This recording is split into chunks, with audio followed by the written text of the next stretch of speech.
রাসূল সাল্লাল্লাহু আলাইহি ওয়াসাল্লাম বলেছেন, যখন ঘুমোতে যাবা এই দোয়াটা পড়বা। দোয়াটা দেখেন কত চমৎকার, কিভাবে নিজেকে আল্লাহর কাছে সমর্পণ করবেন, সঁপে দিবেন। দেখেন রাসূল বলেন, তুমি এটা পড়বা, আল্লাহুম্মা ইন্নী আসলামতু ওয়াজহি ইলাইক। আল্লাহ, আমি আমার সত্তাকে আপনার দিকে সমর্পিত করলাম।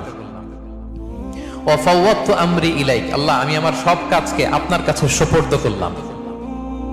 ওয়া আলজাতু যাহরি ইলাইক। আল্লাহ, আমার পিঠকে আমি আপনার কাছে আশ্রয় রাখলাম। সুবহানাল্লাহ পড়বেন না? আমরা যখন ঘুমাই আমাদের পিঠটা বিছানার মধ্যে লাগাই না? আল্লাহ, আমার সত্তাকে আপনার কাছে আমি সমর্পিত করলাম।